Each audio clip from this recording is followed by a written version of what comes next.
할렐루야.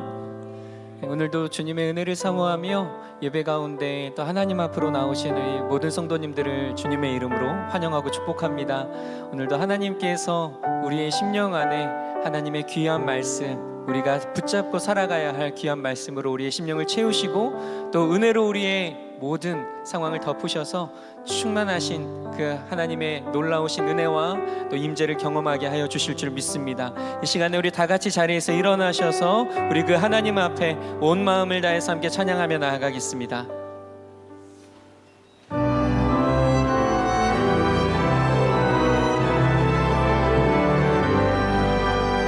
다 찬양하여라 전능한 창조의 주께 내어놔 주 찬양 영광과 구원의 주님 손들어라 주 앞에 이제 나와 즐겁게 찬양하여라 다 찬양하여라 놀라운 만유의 주께 포근한 날개니 늘 품어주시는 주님 성도들아 주님의 뜻 안에서 내 소원 다 이루리라 다 찬양하여라 온 몸과 마음을 바쳐 이 세상 만물이 주 앞에 다 나와 찬양 손들어라 기쁘게 소리 높여 영원히 찬양하여라 세상 모든 민족이 구원을 얻기까지 쉬지 않으시는 하나님 주의 심장 가지고 우리 이제 일어나 주 따르게 하소서 세상 모든 육체가 주의 영광 보도록 우리 부르시는 하나님 주의 손과 발되어 세상을 치유하며 주 섬기게 고백합니다. 우리 바다 덮음같이 우리 바다 덮음같이 여호와의 영광을 인정하는 것이 온 세상 가득하리라 우리 바다 덮음같이 우리 바다 덮음같이 우리 바다 다시 한번 우리 하나님 그분을 고백합니다. 세상 모든 민족이 구원을 얻기까지 쉬지 않으시는 하나님 주의 심장 가지고 우리 이제 일어나 주 따르게 하소서 아멘 세상 모든 육체가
전능하사 천지를 만드신 하나님 아버지를 내가 믿사오며 그 외아들 우리 주 예수 그리스도를 믿사오니 이는 성령으로 잉태하사 동정녀 마리아에게 나시고 본디오 빌라도에게 고난을 받으사 십자가에 못 박혀 죽으시고 장사한 지 사흘 만에 죽은 자 가운데서 다시 살아나시며 하늘에 오르사 전능하신 하나님 우편에 앉아 계시다가 저리로서 산자와 죽은 자를 심판하러 오시리라. 성령을 믿사오며 거룩한 공회와 성도가 서로 교통하는 것과 죄를 사하여 주시는 것과 몸이 다시 사는 것과 영원히 사는 것을 믿사옵나이다. 아멘.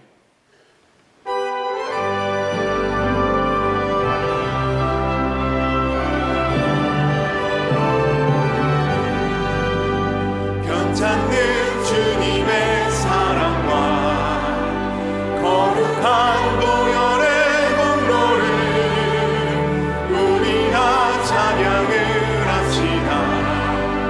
주님을 만나볼 때까지 예수는 우리를 깨끗게 하시는 주시니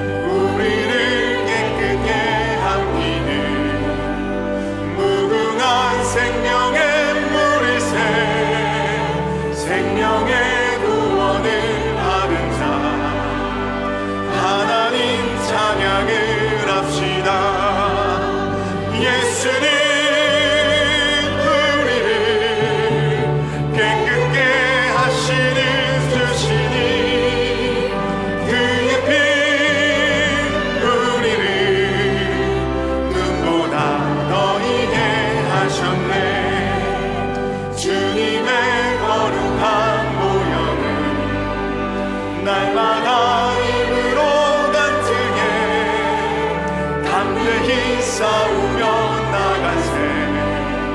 천국에 들어갈 때까지 예수는 우리를 깨끗게 하시는 주시니 그의 피 우리를 눈보다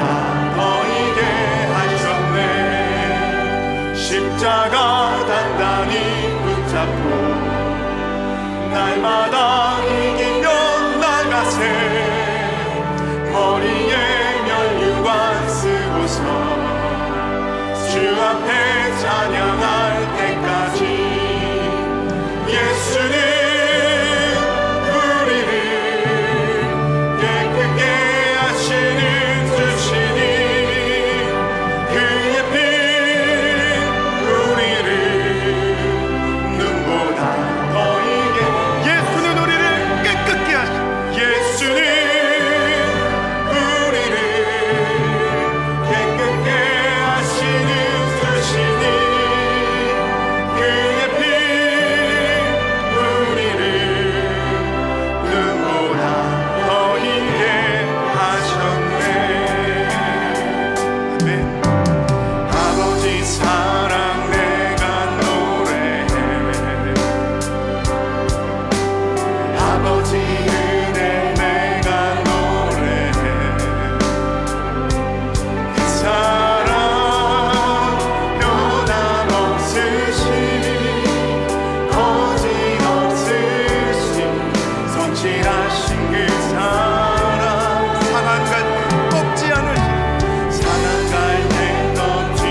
자신 예수 그리스도 다시 오실 그 사랑 죽음도 생명도 천사도 하늘의 어떤 권세도 끊을 수 없는 영원한 그 사랑 예 영원한 그 사랑 영원한 그 사랑 예 영원한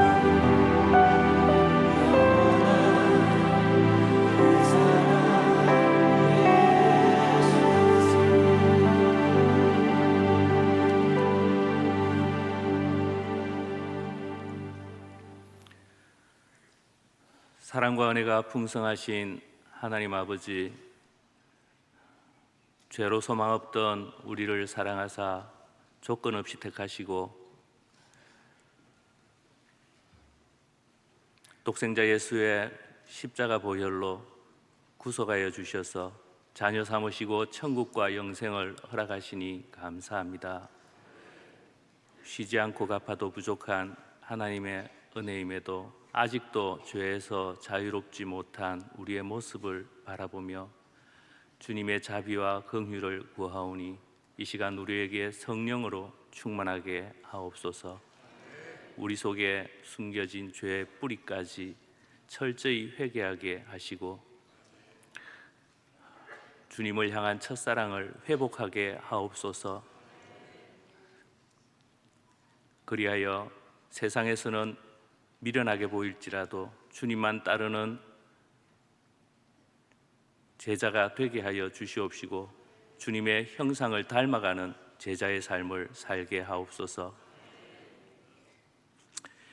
하나님의 사람을 통하여 역사를 이끌어 가시는 전능하신 하나님 아버지, 오늘날 대한민국을 붙드시고 곳곳에 거룩한 하나님의 사람들을 세우셔서 위기의 이 나라를 구원하여 주옵소서.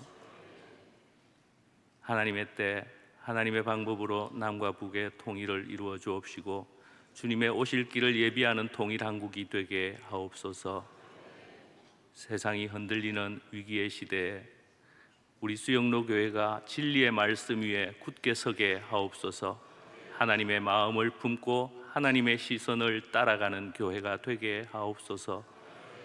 우리 교회의 기도의 불길이 한국 교회를 뒤덮게 하시고 돌이켜 기도할 때 부흥의 불길이 활활 타오르게 하옵소서. 출타 중이신 담임 목사님 엘리사임금의 7배를 더하시고 성령의 충만함에 두루마기를 입혀주셔서 우리 수영로교회를 잘 목양하실 뿐 아니라 이 시대의 사명을 감당하는 우리 목사님 되게 하여 주시옵소서. 말씀을 전하실 김지찬 목사님께 성령의 충만함을 덧입혀 주시어서 선포되는 말씀을 통하여 우리 모두가 자비와 긍휼이 풍성하신 하나님을 만나는 복된 시간 되게 하옵소서. 마른 막대기와 같은 우리라 할지라도 전능하신 하나님께서 붙드시면 복의 근원이요 복의 통로로 살아가게 될 줄 믿습니다.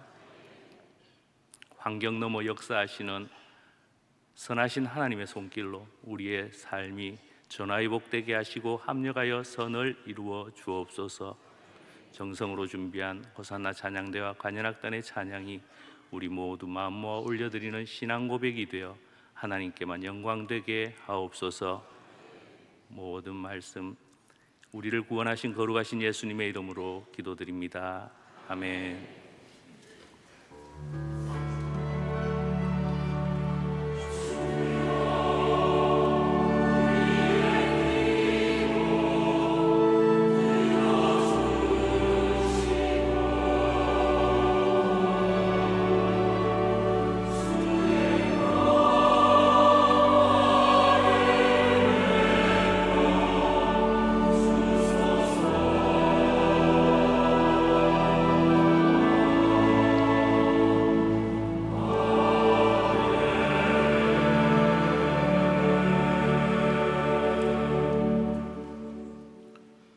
오늘 우리에게 주시는 하나님의 말씀은 야고보서 5장 7절부터 11절까지의 말씀입니다. 가져오신 성경을 펴서 함께 보겠습니다. 신약 성경 375면 야고보서 5장 7절부터 11절까지의 말씀입니다. 야고보서 5장 7절부터 11절까지 말씀을 봉독하겠습니다. 그러므로 형제들아, 주께서 강림하시기까지 길이 참으라. 보라, 농부가 땅에서 나는 귀한 열매를 바라고 길이 참아 이른 비와 늦은 비를 기다리나니 너희도 길이 참고 마음을 굳건하게 하라. 주의 강림이 가까우니라. 형제들아, 서로 원망하지 말라. 그리하여야 심판을 면하리라. 보라, 심판주가 문 밖에 서 계시니라.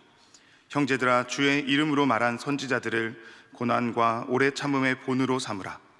보라, 인내하는 자를 우리가 복되다 하나니 너희가 욥의 인내를 들었고 주께서 주신 결말을 보았거니와 주는 가장 자비하시고 긍휼히 여기시는 이시니라. 아멘.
하나님께 영광의 박수를 드리겠습니다.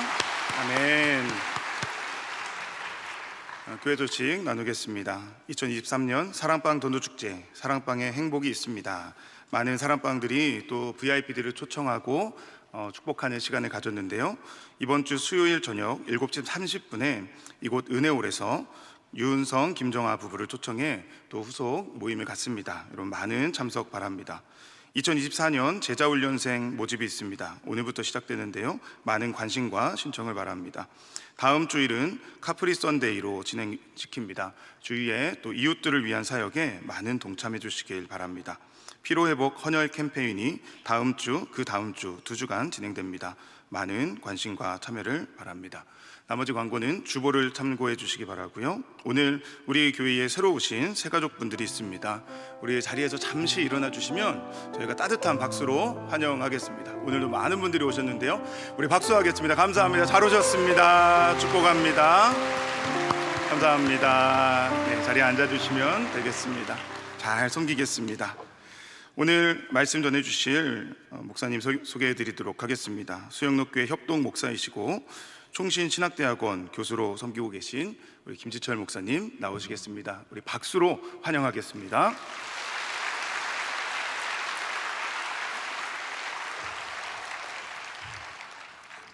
네, 금요일 날 뵙고 또 뵙게 돼서 기쁘게 생각합니다.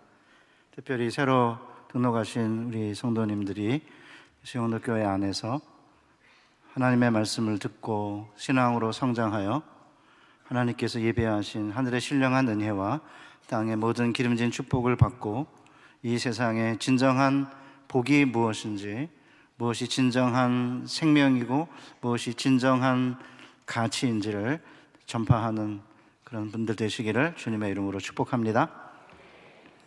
오늘 야고보는 욥에게 상상을 초월하는 고난을 허락한 하나님을 가장 자비하시고 긍휼히 여기시는 분이다, 이렇게 소개하고 있습니다. 사랑하는 성도 여러분, 이 말씀을 들으면 어떤 느낌이 드세요? 욥이 인내한 결과 재산을 2배로 더 많이 주셨고 더 예쁜 딸들을 주셨기 때문에 뭐 그런 거 아니냐, 이렇게 쉽게 생각합니다. 왜 그럴까요? 욥의 고난은 내 이야기가 아니기 때문입니다. 그런데 욥의 고난이 내 스토리라면 금방 생각이 달라지죠. 욥은 이미 거부였어요. 고대 근동아시아에서 한 지역에 상주하는 사람의 가축은, 개인 가축은 300마리를 넘지 않았습니다. 그런데 욥에게는 양이 7,000마리, 낙타가 3,000마리, 소가 500결이, 암나귀가 500마리에다가 종이 많이 있었습니다. 현대 시가로 계산하면 소를 500만 원으로 치면 한 마리에 1,000마리니까 500결이니까 이제 결이니까 둘이 이제 이렇게 결이라고 그러니까 2배잖아요. 그럼 50억이에요. 양을 한 마리 60만 원으로 치면 7,000마리니까 11억. 낙타를 한 마리에 150만 원 치면은 3,000마리니까 45억. 암나귀는 60만 원 치면은 500마리니까 3억. 토탈 109억이 됩니다. 이거는 최소한으로 친 거고, 그때 낙타값이 얼마인지 모르지만 뭐 제가 이렇게 인터넷에서 쳐보니까 뭐 이 정도가 되더라고요. 수많은 종들이 있었다는 것은 이미 기업 수준임을 보여주고 있습니다. 한 이 정도 부자라면 2배가 되기 위해 이런 고난을 당하는 걸 원하십니까? 게다가 욥에게는 아들 7에 딸이 3이나 있었습니다. 그런데 더 예쁜 3딸을 얻기 위해 이런 모진 고통을 당하고 싶었을까요? 자녀들이 다 몰살당한. 제게는 딸 하나, 아들 2이 있습니다. 8호 딸, 87 아들, 9호 아들 셋이 있습니다. 애를 넷 낳고 싶었지만 아내의 강력한 저항에 뜻을 이루지 못했습니다. 그래서 제가 늘 아내한테 당신이 잘못한 거는 딸 하나 더 안 낳은 거다. 딸 하나가 더 있어야 되는데 너무 아쉽다. 이렇게 하면 아내는 아무런 대꾸도 하지 않고 그냥 무시합니다. 그럼 제가 이제 방향을 바꾸어서 이제 딸에게 말을 겁니다. 너 말고 딸이 하나 더 있어야 되는데 안타깝다. 고모 못해도 좋다. 착하고 더 예쁜 너보다 예쁜 딸 하나 더 있어야 되는데 너무 아쉽다. 그러면 항상 딸은 똑같이 대답합니다. 엄마하고 아빠의 조합에서 나올 수 있는 최고의 결과가 나야. 나보다 더 착하고 예쁜 딸 없어. 이렇게 이제 딸내미는 그냥 늘 똑같이 대답해요. 아내는 그냥 무시하는데. 물론 제게는 약간의 아쉬움이 남아있지만 더 예쁜 딸을 얻기 위해 욥과 같은 고난을 당할 마음이 전혀 없습니다. 딸이 더 예쁘면 뭐해요? 다 키워놓으면 어떤 놈이 나타나서 데려갈 텐데 뭐 더 예쁘든 안 예쁘든 뭔 상관입니까? 아무 상관없습니다. 욥이 당한 엄청난 고난을 생각할 때 주는 가장 자비하시고 긍휼히 여기시는 분이다라는 야고보의 결론을 우리가 받아들일 수 있습니까? 야고보가 보라 인내하는 자를 우리가 복되다 하나니 너희가 욥의 인내를 들었고라고 했는데 과연 욥이 복되다 이런 느낌 드세요? 10자녀의 생명을 아사가 버리도록 허락하시는 하나님은 긍휼은커녕 잔인한 분처럼 느껴지지 않으십니까? 오늘 우리도 마찬가지죠. 질병과 가난, 불임과 시험의 낙방, 사업의 실패와 자녀의 죽음 등을 경험하게 되면 하나님은 아무 이유 없이 종종 우리를 공격하는 적처럼 느껴집니다. 욥이라는 이름의 뜻은 정확히 무엇인지 알 수 없지만 원수란 의미의 히브리어가 오예브거든요. 만약에 오예브하고 욥이 같다고 한다면 같은 이제 어근의 단어들이라고 한다면 욥은 하나님의 원수로 취급되었다 그런 의미일 수 있습니다. 실제로 하나님은 욥뿐 아니라 우리에게도 적처럼 때로 달려드십니다. 그때 우리 어떻게 해야 되죠? 낙심한 채 하나님을 저주하고 주저앉아 있어서는 안 됩니다. 왜 도대체 야고보는 욥의 하나님을 가장 자비하시고 긍휼히 여기시는 하나님이라고 했는지 그 이유를 알아야 됩니다. 그래야 우리도 까닭없이 우리 삶을 뒤집어 놓는 하나님을 이해할 수 있게 되고 끝내는 욥처럼 고난을 극복할 수 있기 때문입니다. 우선 하나님의 백성은 때로는 까닭 없이 고난을 당할 수 있음을 인정해야 됩니다. 욥이 고난을 당한 첫 번째 이유는 하나님이 사탄에게 욥을 자랑했기 때문이거든요. 욥기 1장 8절에 보면 네가 사탄에게 하는 말이에요. 내 종 욥을 유의하여 보았느냐? 그와 같이 온전하고 정직하여 하나님을 경외하면서 악에서 떠난 자는 세상에 없느니라. 이 하나님의 자랑은 하나님을 경외하는 사람이 얼마나 소중한지 우리에게 보여주고 있습니다. 티끌에 불과한 여러분과 제가 하나님을 경외한다는 사실 하나만으로 하늘 궁정회의에서 하나님의 지극한 관심과 사랑의 대상이 된다는 사실 놀랍지 않으십니까? 이것을 믿기 어려울지 모르지만 이것은 결코 부인할 수 없는 진리입니다. 하나님은 지금도 하나님을 경외하는 자인 우리를 관심을 갖고 계시고 심지어 사탄에게 자랑하시죠. 두루 다니며 수영록교회 성도들을 보았느냐? 그와 같이 온전하고 정직하여 여호와를 경외하면서 악에서 떠난 교회와 교인들은 없다. 지금도 그렇게 하나님은 자랑하시고 계십니다. 그런데 아이러니하게도 하나님의 이런 지극한 관심과 자랑이 욥에게 재앙이 되었습니다. 사탄은 이런 모든 관계를 이익을 주고받는 관계로 보기 때문에 하나님과 욥이 사랑의 관계라는 걸 받아들일 수가 없었습니다. 그래서 사탄이 하나님께 내기를 겁니다. 욥이 어찌 까닭없이 하나님을 경외하리이까? 주께서 우선 그와 그 다음 둘째 그의 집과 그의 모든 소유물을 울타리로 두르심 때문이 아닙니까? 주께서 그의 손으로 하는 바를 복되게 하사 그의 소유물이 땅에 넘치게 하셨음이니. 그러니까 까닭 없이 욥이 하나님을 경외하지 않는다는 거죠. 그러니까 뱀 바깥에 있는 소유물을 치고 두 번째 자녀를 치면 틀림없이 주를 향해 욕을 할 거다 이렇게 고소하죠. 그러니까 이제 하나님께서 사탄의 내기를 받아들이십니다. 12절에 보면 내가 그의 소유물을 다 내 손에 맡기노라. 다만 그의 몸에는 손을 대지 말지니라. 사랑하는 성도 여러분, 10자녀가 죽고 순식간에 온 재산이 날아가 버리는 이유가 하나님이 사탄에게 욥을 자랑했기 때문이다 라고 생각하면 어처구니 없다는 느낌 들지 않으세요? 누가 자랑해달라고 했어요? 쓸데없이 하나님이 자랑을 해가지고 사탄한테 왜 이런 고통을 당해야 되나 그런 느낌 안 드세요? 우리 안 원하잖아요. 뭐 자랑해달라요? 내버려 두면 되지. 그럼 도대체 하나님이 왜 욥의 자녀와 재산을 걸고 사탄과 내기를 하셨을까요? 사탄의 기소를 이길 수 있는 유일한 방법은 사탄의 말이 사실이 아니라는 것을 입증하는 것 외에는 방법이 없습니다. 만약 욥이 사탄이 말한 대로 축복 때문에 하나님을 경외하는 것이라면 하나님은 욥에게 속임을 당한 거고 사탄이 옳은 거죠. 그런데 자녀들이 다 죽고 재산이 사라져도 욥이 하나님을 온전히 경외한다면 하나님이 옳고 사탄이 틀린 거예요.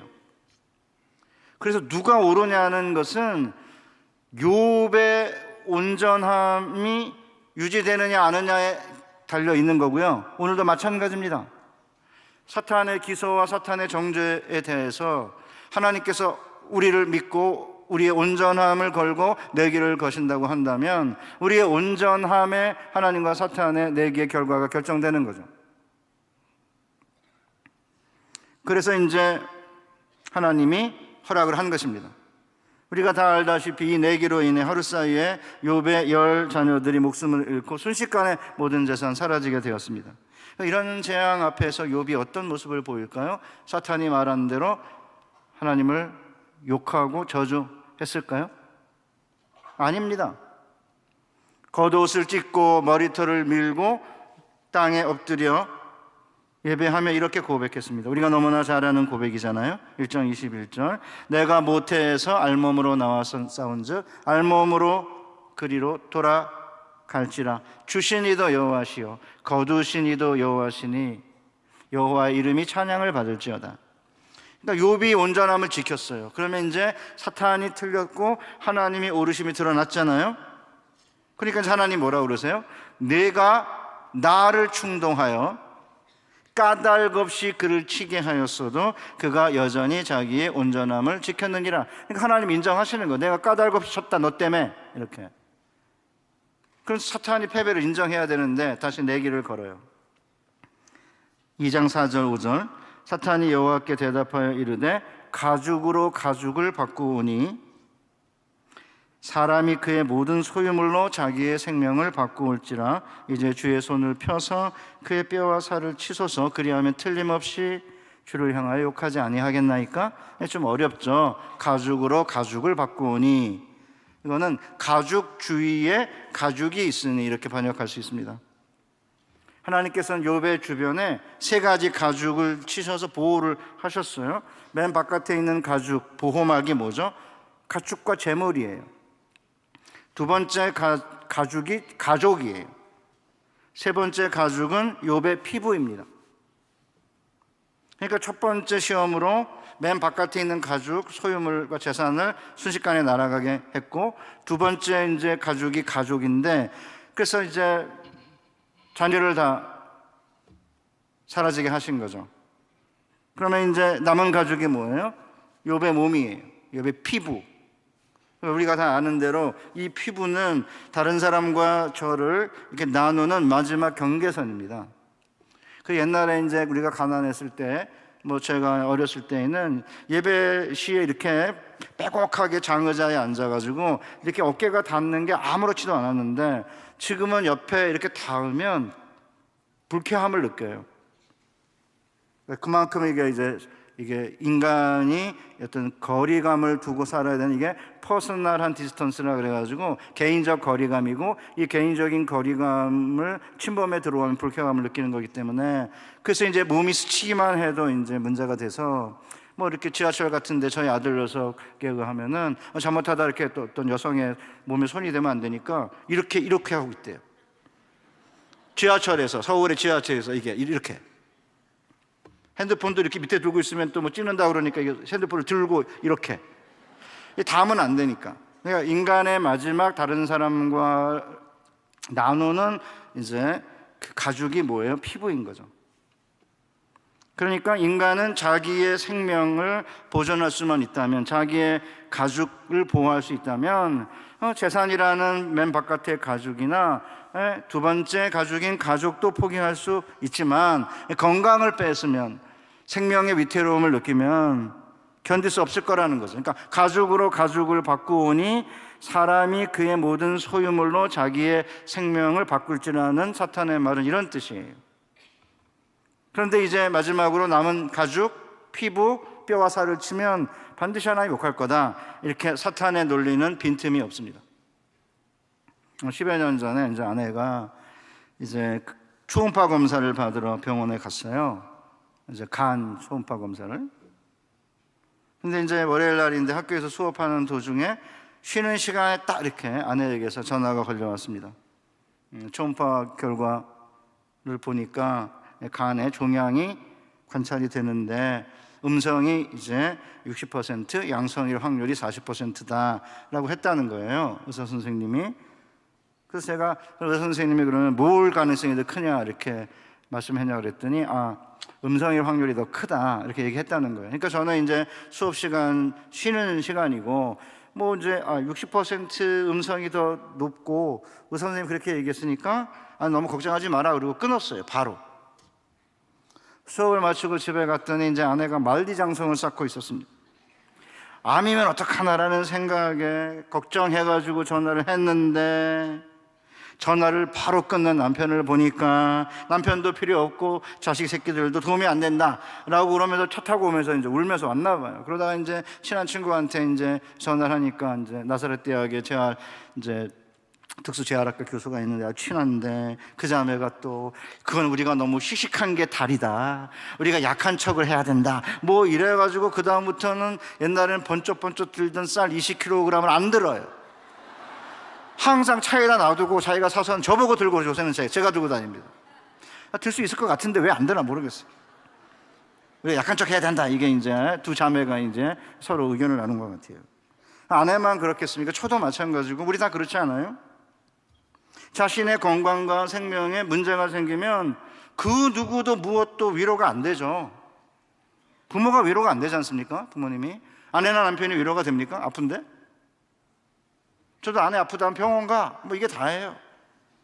아내도 마찬가지죠. 뭐 잘해주는 것 같긴 한데 그래도 뭐 아픈 건 내가 아픈 거지 뭐 아내가 대신 아파주지 못하죠. 내 새끼들은 아무 상관없습니다. 제가 여기 말벌이 씌었어요. 여기랑 소원. 딸내미한테 전화하니 아빠 어떡해? 병원에 갔어 이러는데 우리 아들 새끼는 전화했는데 나 말벌 쏘였다니까 아무 말 대답을 안 하는 거죠. 왜 말을 안 해? 아빠 말벌 쏘였다니까. 아니 낫겠지 뭐. 아들 키워봤자 아무 소용없어. 그냥 낫겠지 뭐해. 아직까지 흉터가 남아있는데 이렇게. 딸이 나요. 아들 하나만 있는 분들 회개하고 더 나으셔야 돼요. 진짜예요. 제가 진짜 예언하는 겁니다. 키워보세요. 그 새끼들 아무 소용없습니다. 죄송합니다. 약간 이게 비속어를 사용해가지고. 제 속마음이 그래요. 아니 이게 아빠가 말벌 씌웠다는데. 그러니까 저도 이게 내 건강에 문제가 생기면 앞이 안 보이잖아요. 그러니까 이제 사탄이 뭐라 그런 거예요? 몸을 치라 이거죠. 뼈와 살을 치라 이거죠. 마지막 남은 가죽을. 그럼 분명히 욕할 거다. 사탄의 논리는 진짜 빈틈이 없어요. 그러니까 하나님이 오케이 그러면 그를 내 손에 맡기는데 다만 생명은 해하지 말라 이렇게 내기를 받아들이셔요. 욥이 건강을 잃으면 하나님을 욕할 수 있는데 하나님이 사탄과 내기를 하신 이유가 뭐예요? 하나님이 욥의 온전함을 신뢰하셨기 때문입니다. 하나님이 우리에게 원하는 게 뭐예요? 이런 온전함 아니에요? 건드려봐라 사탄 너가. 꿈쩍이나 하나 걔가 꼼짝 안 한다. 몸 건드려봐라. 틀림없이 하나님 욕한다고 웃기는 이야기?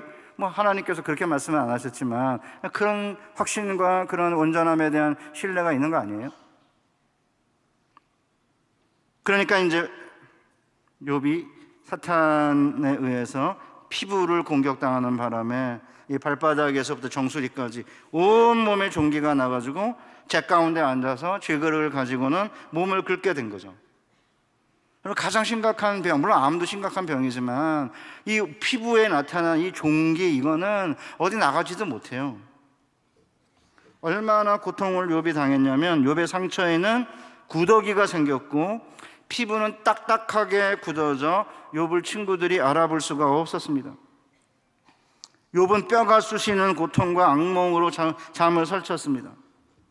욥은 하루 종일 눈물로 보냈고 눈꺼풀에는 죽음의 그늘이 들여져 있어서 사람들이 그의 숨결조차 싫어했다고 되어 있습니다. 내 피부와 살이 뼈에 붙었고 남은 것은 겨우 잇몸뿐이로구나 라고 할 정도로 피골이 상접하게 된 거죠.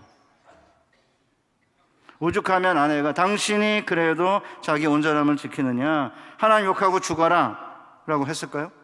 그래서 떠났습니다.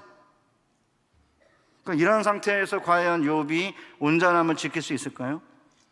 우리가 보기에 이 정도면 그냥 온전함을 포기할 것 같지만 욥은 불굴의 정신으로 자신의 온전함을 지켜내고 있습니다. 고난은 죄의 결과니까 회개하라. 친구가 3명이 달라붙어가지고 3번씩 돌아가면서 9번 반복해요. 그런데 이 9라운드의 논쟁에서 욥은 뒤로 갈수록 말이 많아지고 강력하게 저항합니다. 엘리바스가 총 106절을 말하거든요. 빌닷과 소발이 총 49절을 말해가지고 친구들 다 합치면 총 204절인데 욥은 487절이에요. 2배나 말을 많이 해요. 사실상 친구들의 말은 옳은 말이기 때문에 웬만하면 그냥 포기하고, 그래 내가 죄를 졌으니까 뭐 죄를 지지 않았겠습니까? 죄가 없다고 욥 말하지 않아요. 그렇지만 욥은 내가 당하는 이런 고난은 내가 지은 죄의 결과는 아니다, 이건 확실한 거죠. 그건 사실 아닙니까? 하나님께서 그러시죠. 네가 까닭 없이 충동하여 나를 치게 했어도, 이렇게 되는 거 보니까 하나님도 인정하는 거예요. 일사각오의 결의로 반박합니다. 27장 5절의 욥기, 나는 결코 너희를 옳다 하지 아니하겠고 내가 죽기 전에는 나의 온전함을 버리지 아니할 것이라. 이 온전함이 오늘 우리가 읽은 본문 야고보 본문에 욥의 인내를 너희가 들었거냐 이러잖아요. 이게 욥의 인내입니다. 그냥 수동적으로 이렇게 고난을 참는 게 아니고요, 어떤 고난과 역경이 불어닥쳐도 죽음을 무릅쓰고 자신이 온전함을 버리지 않고 견뎌내는 불굴의 투지를 이야기하는 거죠. 주변에서 뭐라 그래, 그렇게 예수 믿어가지고 네가 뭐 제대로 믿는 거냐, 뭐 그러면서 온갖 우리를 향해서 정죄와 기소가 날아들 때 흔들리는 분들이 종종 있잖아요. 욥은 끄떡도 하지 않아요. 진짜 대단한 사람이에요.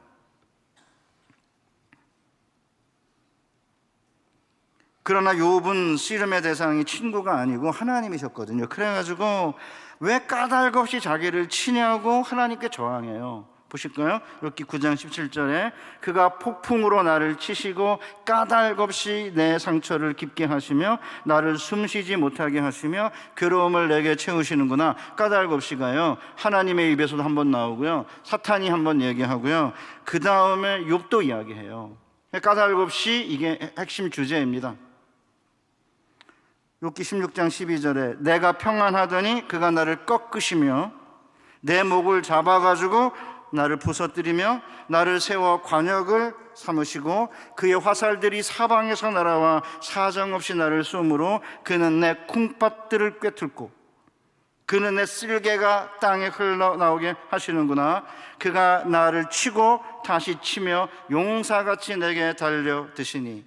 그러니까 사실은 욥이 하나님에게 대하여 하는 말을 보면 어마어마하게 하나님에게 의해 공격당한다고 하는 사실을 여과 없이 진솔하게 노골적으로 이야기하고 있습니다. 욥의 말 굉장히 거칩니다. 겉으로 보면 하나님에 대한 욥의 친구들의 말은 부드럽고 예의 바르고 정통적이에요. 그런데 욥의 말은, 하나님을 향한 욥의 말은 거칠고 험악하고 때로는 이단화 같습니다. 그런데 놀랍게도 나중에 끝에 42장에 가면은 욥의 친구들을 하나님께서 질타하세요. 너희가 나를 가리켜 말하는 게 내 종 욥의 말과 같이 옳지 못함이다. 이렇게 욥의 친구들을 꾸짖어요. 그 이유가 뭔지 아십니까? 욥은 때로 거칠고 험한 말을 하지만 지속적으로 하나님께 직접 호소하고 있는 반면에 욥의 친구들은 하나님은 그저 이런 분이다 저런 분이라고 말하면서 욥에게 회개하라고 할 뿐 욥을 위해서 대신 하나님께 중보기도 하거나 하나님께 직접 기도하지 않습니다. 오늘날 성도들은 욥의 친구들처럼 하나님은 이런 분이다 저런 분이다에 대해서만 이야기하죠. 욥처럼 하나님께 나아가 마음의 깊은 소원을 아뢰며 심장 깊은 곳에서 나오는 간청의 기도를 드리지 않고 있는 거죠. 만약에 우리 사랑하는 성도님 너무 힘들면요, 너무 고통스러우면, 환난과 고통과 시련 때문에, 그러면 만들어내지 말고 우리가 말을 함부로 했다가도 하나님께 혼나니까 욥기 가지고 가면 돼요. 내가 잉태되었던 그 밤이 없었더라면, 이렇게.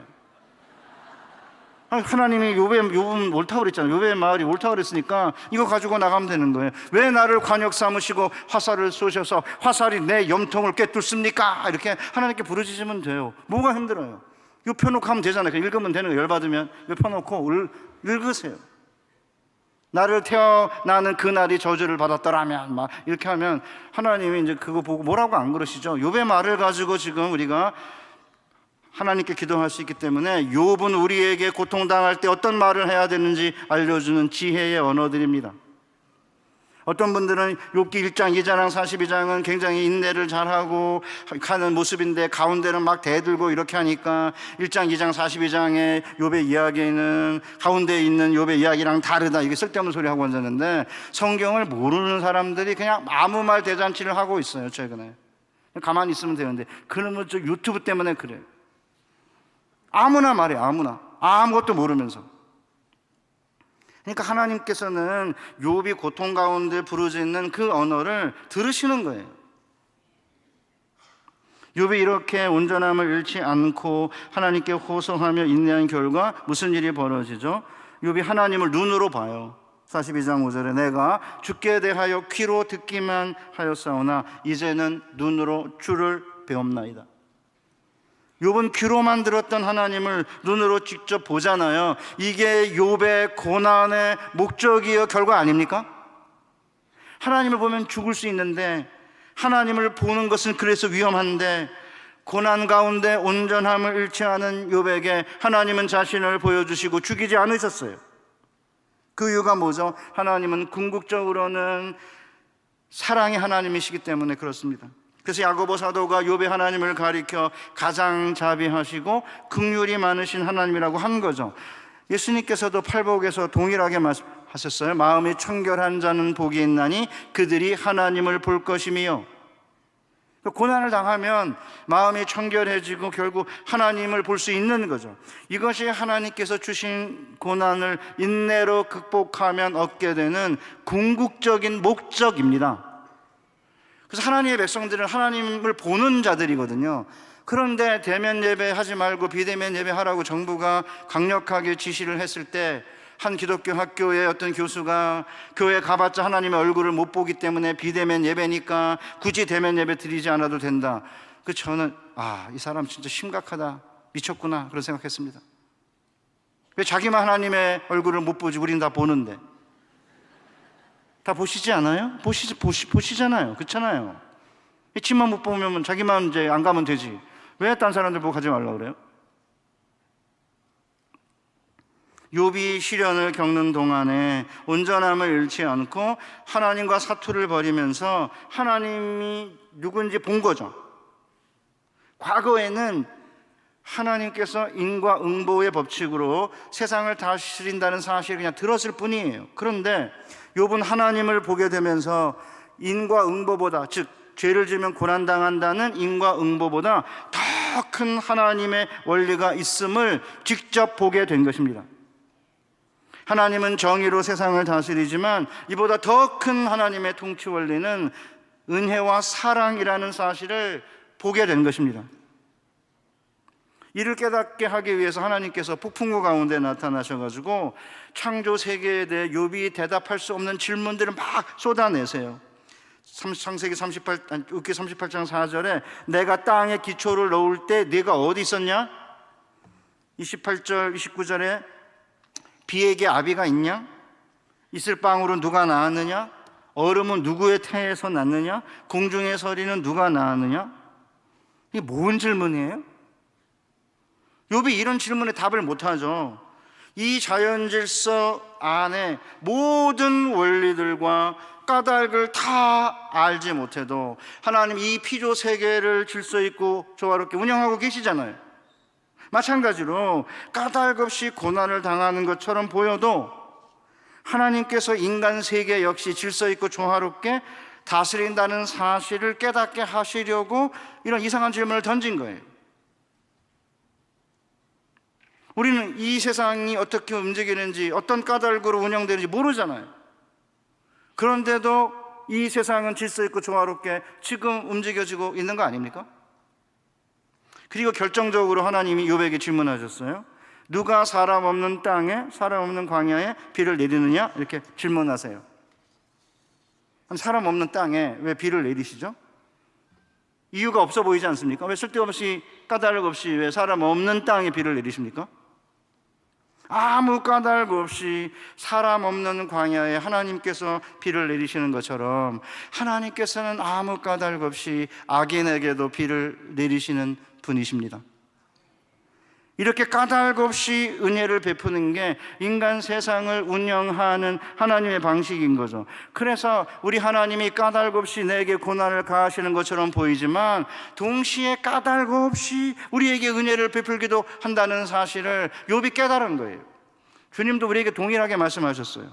마태복음 5장 43절 이하에 내 이웃을 사랑하고 내 원수를 미워하라는 것을 너희가 들었으나 나는 너희에게 이르노니 너희 원수를 사랑하며 너희를 박해하는 자를 위하여 기도하라. 이같이 한즉 하늘에 계신 내 아버지의 아들이 되리니 이는 하나님이 그 해를 악인과 선인에게 비추게 하시며 비를 의로운 자와 불의한 자에게 내리우심이니라. 우리 하나님은 해를 악인과 선인에게 비추게 하시고 비를 의로운 자와 불의한 자에게 내리시는 사랑의 하나님이신 거죠. 어떤 때에는 정말 마음에 안 드는 북한 김정은 거기에는 비를 안 내리고 우리 남한에만 비를 막 내리시고 옆집의 악인에게는 해를 안 비추시고 우리 집에만 해를 비추시면 좋겠다, 뭐 그런 생각이 들 수도 있지만 우리 하나님은 그렇게 안 하신다는 거예요. 그래서 이를 깨닫고 원수를 사랑하고 우리를 박해하는 자를 위하여 기도할 때 오늘 우리는 하늘에 계신 아버지의 아들이시라는 사실을 주변 사람들이 알게 된다는 것입니다. 욥은 하나님께서 공의로만 다스린다면 악인들이 번성하고 의인들이 고난당하는 일이 없겠지만 하나님은 사랑으로 세상을 다스리기 때문에 종종 악인들이 번성하고 의인들이 고난당하는 사실을 알게 된 것인데 이미 고난을 당하면서 욥이 어렴풋하게나마 이 진리를 일찌감치 조금씩 깨닫고 있습니다. 욥기 12장 6절에 강도의 장막은 형통하고 하나님을 진노하게 하는 자는 평안하니 하나님이 그의 손에 후히 주심이라. 하나님은 이렇게 사랑의 하나님이기 때문에 때로는 악인의 장막을 형통하게도 하신다는 것이죠. 어찌 악인뿐입니까? 우리 역시 까닭 없이 고난을 당하기도 하지만 까닭 없이 우리에게 은혜를 베푸시기도 하지 않아요? 고난당할 때 왜 나만 고통당하느냐, 자신은 고난당할 이유가 없다고 생각해요. 그러나 거꾸로 생각하면 내가 가진 게 모두 내가 공로가 있어서 받을 까닭이 있기 때문에 받은 것입니까? 까닭 없이 고난도 받았지만 까닭 없이 하나님이 내게 은혜를 베푸시지 않았어요? 우리가 가진 것 중에 받지 아니한 것이 무엇이 있습니까? 다 주님의 은혜로 주신 거 아닙니까? 내가 가진 지위, 내가 가진 직업, 내가 가진 물질, 내가 소유한 집과 자녀들, 나의 건강과 생명, 나의 명예, 이 모든 것이 내가 잘해서 내가 받을만 하기에 내 공로 때문에 얻은 것입니까? 하나님이 까닭 없이 우리에게 은혜를 베푸신 것 아닙니까? 물론 내가 겪는 고난도 때로는 까닭이 없어 보여요. 잘못한 게 없는데, 남들보다 못한 게 없는데 왜 나만 고난을 당하는지 모르겠다, 그런 느낌 들 수 있습니다. 그럴 때 우리는 욥기의 말씀에 귀를 기울여야 돼요. 까닭 없이 욥도 고난을 당했지만 까닭 없이 은혜를 받은 것도 부인할 수 없는 사실 아닙니까? 폭풍우 가운데 나타난 하나님의 말씀을 듣고 야, 사람 없는 광야에 누가 비를 내리느냐, 이런 질문을 받고 욥은 드디어 자신이 까닭없이 고난을 당한 것도 사실이지만 까닭없이 은혜를 받았다는 사실도 깨닫게 돼요. 그래서 이제 마지막에 내가 주께 대하여 귀로만 들었사오나 이제 제가 하나님을 봅니다. 그리고는 뭐라고 말해요? 내가 스스로 거두어 드리고 티끌과 제 가운데 회개합니다라고 고백을 한 것입니다. 그러자 이제 하나님께서 친구들이 아니라 욥이 옳다고 선언하죠. 왜 욥의 말같이 옳지 않다고 친구들을 혼내시죠? 욥이 인정했듯이요, 욥의 친구들의 말은 100번 옳았습니다. 그런데 이 옳은 말이 욥을 살리지 못했어요. 6장 25절에서 욥은 옳은 말이 어찌 그리 고통스러운지 너희의 책망은 무엇을 책망함이냐? 라고 부르짖은 거죠. 그러니까 욥의 친구들은 끝내 뭐죠? 인과응보밖에 몰라요. 죄 때문에 고난을 당한 거고, 네가 고난당한 결과를 보니까 원인은 죄다, 회개하라, 이거밖에 모르는 거죠. 사랑과 은혜에 대해서는 거의 이야기하지 않아요. 그러니까 죄를 지으면 재앙을 받고 재앙받는 거 보니까 죄를 지은 게 분명하다는 친구들의 이론은 틀린 게 아닙니다. 그런데 이 하나님의 인과응보의 정의는 하나님의 사랑과 은혜라는 더 큰 틀 안에서만 맞는 거죠. 어떤 사람들은 이제 2배의 재산과 예쁜 딸을 주셨다는 욥기의 결론이 조금은 유치하다고 말해요. 난 그런 사람들이 더 유치해요. 왜 굳이 이걸 왜 유치하다고 그래요? 이제 욥의 무죄함과 의로움이 드러난 것은 욥이 의롭고 무죄하다는 사실이 드러났음이 삶 가운데 구체적으로 확인돼야 되는 거 아니에요? 그냥 말로만 욥의 말이 다 옳았다 이렇게 끝날 수는 없잖아요. 그러면 욥이 옳았다는 사실을 친구들과 사탄과 그 밖에 이제 주변에 있는 사람이 이제 알아야 되기 때문에 확인을 한 거예요. 고난과 시련을 겪은 후에 축복을 받는 것은 하나님이 까닭없이 은혜를 베푸시기 때문 아닙니까? 처음부터 욥은 축복을 받았어요. 그러니까 하나님은 원래 축복하시고 사랑이 많으시고 긍휼이 넘치시는 분이기 때문에 고난을 주시는 걸 즐기시는 분이 아니에요. 그렇기 때문에 욥이 원래 받았던 축복을 회복하는 정도가 아니라 2배나 받게 된 것은 하나님의 은혜죠. 욥이 고통을 잘 견뎌냈으니까 하나님이 보상한 거다, 그렇게 말하면 안 됩니다. 마지막 42장 이전에 한 번도 고난을 견뎌내면 축복을 받을 거다 이렇게 욥이 기대하지 않았습니다. 이전보다 더 많은 재물을 달라, 이전보다 더 예쁜 딸을 달라고 원하지 않았어요. 고난을 이겨낸 보상으로 재산을 2배 준 게 아닙니다. 하나님은 까닭 없이 고난도 주시지만 까닭 없이 은혜를 주시는 거거든요. 그러니까 아무런 공로가 없었음에도 불구하고 욥에게 그토록 많은 축복을 하신 분이 욥이 온전함을 지켜내고 사탄의 내기에서 끝내는 승리를 했는데 왜 원래부터 축복하시고 사랑과 은혜가 넘치신 분이 그걸 극복해냈는데 왜 그런 축복은 안 하죠? 저는요, 우리 사랑하는 세운교회 성도 여러분, 뭐 이렇게 유튜브나 이런 데 뭐 잘잘법 이런 거 많이 보시는데 그 안 보시는 게 진짜 잘 사는 법입니다. 보지 마세요. 그 안에 나이스하고 아주 부드럽게 막 이런저런 이야기를 너무나 많이 하는데 성경에서 이야기하는 본질에서 벗어나는 이야기들이 굉장히 많습니다. 그러니까 욥이 이게 욥에서 중요한 핵심은 욥의 인내가 아니다 이렇게 이야기하는 분도 계신데, 제가 보면 본문에 욥이 인내를 했잖아요. 야고보도 욥의 인내를 보았다 이렇게 말하면 그게 왜 핵심이 아니라고 그러냐 이거죠. 전 이해가 잘 안 갑니다. 그러니까 하나님이 까닭 없이 욥이 경외하겠냐고 사탄이 이제 시비를 걸어가지고 하나님이 네가 까닭 없이 나를 충동해가지고 사실은 그 욥의 재산과 자녀가 다 날아갔는데 온전함을 지키지 않았냐? 이렇게 사탄에게 사실을 이야기했는데 사탄이 또다시 이제 내기를 거는 바람에 하나님이 몸을 치라고 했는데도 끝내는 하나님을 저주하지 않았어요. 욕하지 않았어요. 그러면 그토록 은혜가 넘치고 축복하기를 기뻐하시는 하나님이 욥의 무죄와 욥의 온전함이 드러났다면 당연히 하나님께서 축복하시는 건 당연한 거 아닙니까? 그걸 유치하다고 그러면 저는 무슨 느낌이 드냐면 그분들은 돈도 없이 그 다음에 건강도 필요하지 않고 그냥 공중을 떠돌아다니는 무슨 영혼이신가? 사랑하는 우리 성도 여러분, 욥기가 우리에게 보여주고 있는 가장 중요한 교훈은 뭐예요? 우리에게 다가오는 고난은 무의미한 게 아니라는 거죠. 까닭 없이 주어지는 고난도 있고요, 우리가 잘못해서 겪는 고난도 있습니다. 근데 이런 고난과 씨름을 하다 보면 하나님을 보게 된다는 거죠. 어떤 하나님을요?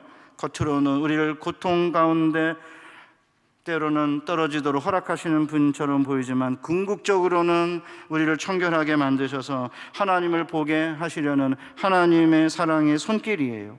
그러니까 이제 고통당하는 사람을 볼 때 저 사람은 죄를 졌으니까 고난당하는 거다, 그렇게 인과응보의 법칙으로만 그 사람을 보는 게 아니라 악인과 의인에게 해를 골고루 주시고 피를 불의한 자와 의로운 자들에게 주시는 그 사랑의 하나님을 알게 되면은 그 다음부터는 사람들을 대할 때 그렇게 바리새적으로 대하지 않아요.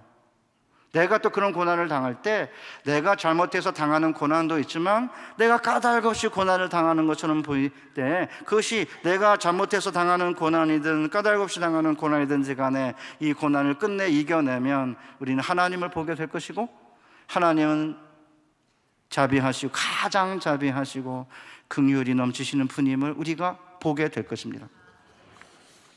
그러기에 우리가 고난당할 때 의지할 수 있는 유일한 무기는 가장 자비하시고 긍휼히 여기시는 하나님의 사랑뿐이라는 사실을 욥기가 우리에게 보여주고 있는 것입니다. 인내하면 2배 복받는다, 그게 핵심이 아니에요. 물론 그것도 사실이에요. 보상이 아니고 하나님은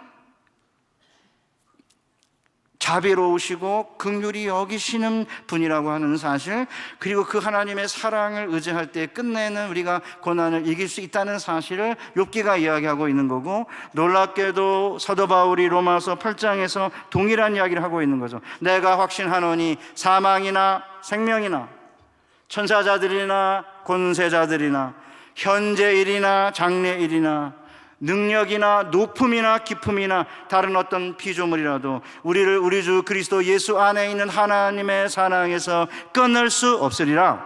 그러니까 고난이든 환난이든 실직이든 병이든 시련이든 이혼의 고통이든 간에 우리를 견디게 하는 유일한 힘은 하나님의 사랑뿐입니다. 사업상의 실패든 시험의 낙방이든 관계의 틀어짐이든 심지어 큰 죽음의 그림자든 간에 우리를 견디게 하는 유일한 힘은 하나님의 사랑뿐입니다. 많은 신앙의 선배들이 이 진리를 경험했습니다. 신사참배 반대로 6년간 옥고를 치른 손양원 목사님은 옥중에서 편지를 보냈는데 몇 번 욥을 언급하고 있습니다. 1943년 6월 8일 아버님께 드리는 편지입니다. 불초 양원은 어떻게 위로를 드리리까? 다만 믿기는 아브라함과 욥의 반석 같은 그 신앙으로 위안과 복을 받으소서. 5월 21일 사형 언도를 받았습니다. 그것은 성경 진리 그대로 복종한다고 한 까닭입니다. 현대판 욥 아니에요? 8월 18일 부인에게 편지를 보냈습니다.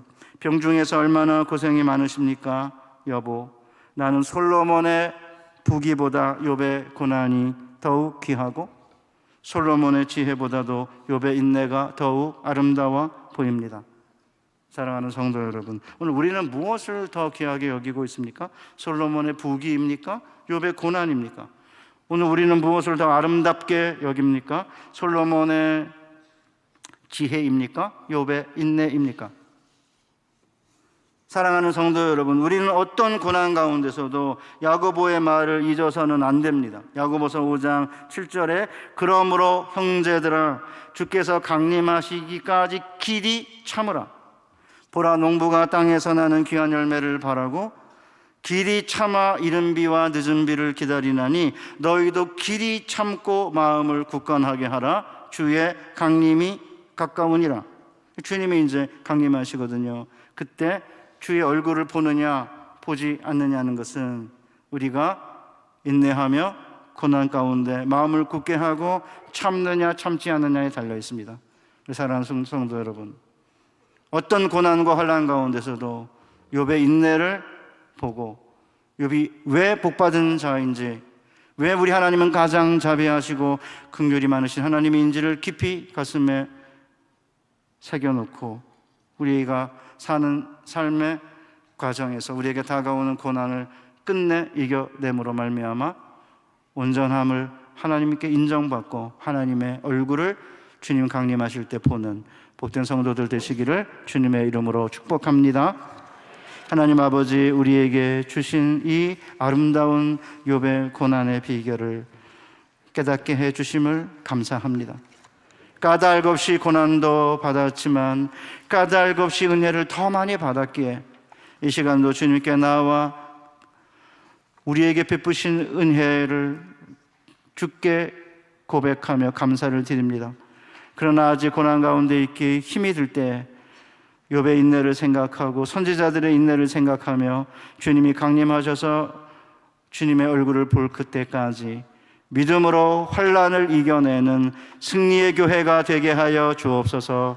예수님의 거룩하신 이름으로 기도하옵나이다. 아멘.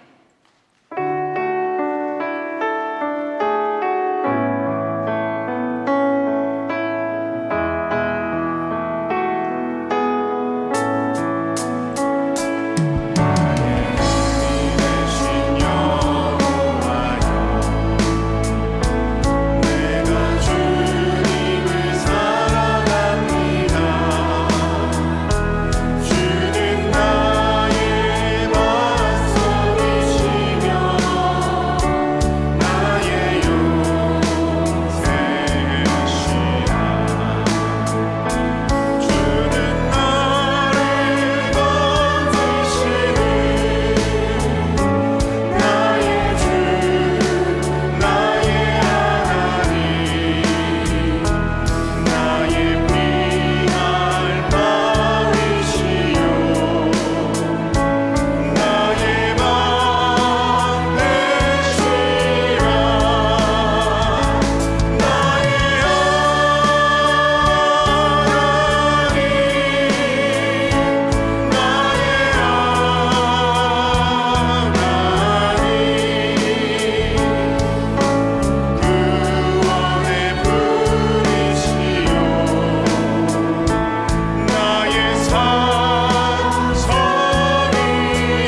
아버지, 주님 앞에 나올 때 빈손으로 나오지 아니하고 우리의 과거의 삶의 결과와 우리의 현재 존재 자체와 미래의 가능성까지 묶어 우리를 대표하는 예물로 주께 봉헌 드립니다.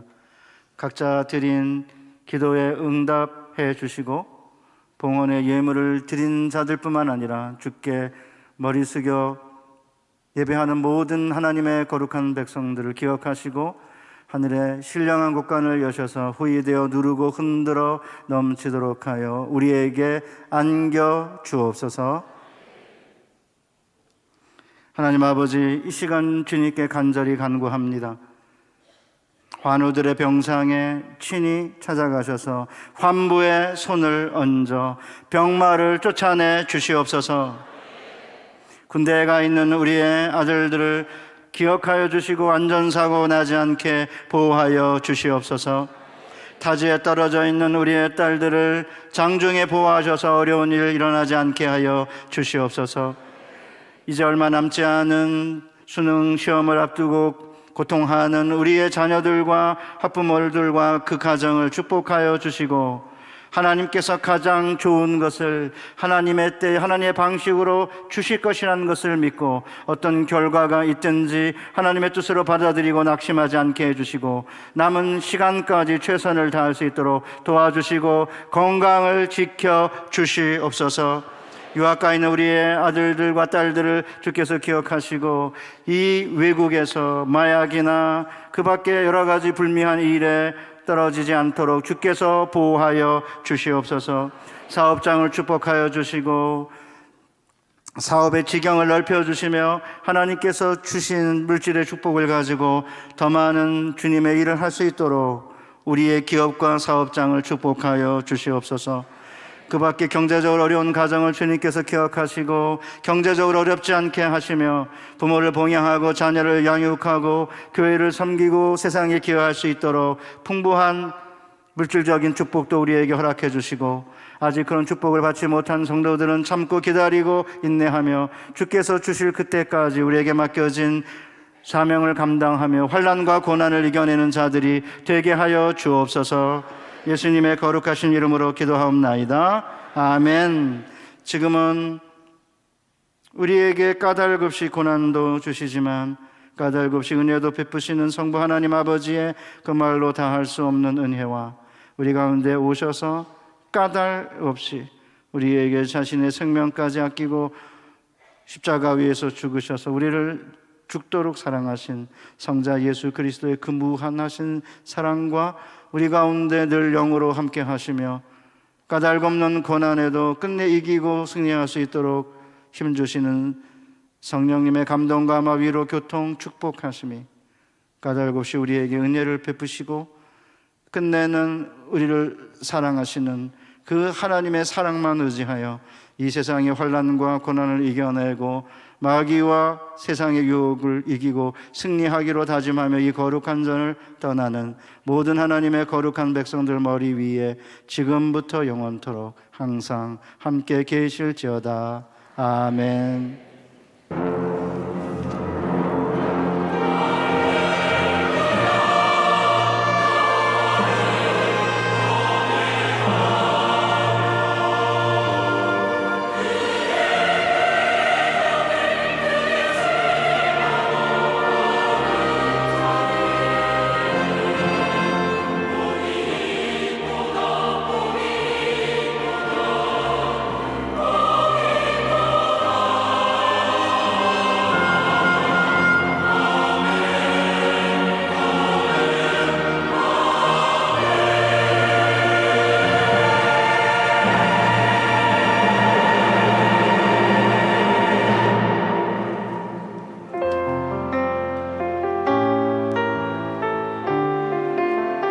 환난과 가난과 고난, 수고로움에도 믿음을 지키며 살아가는 한 주 되시기를 축복합니다.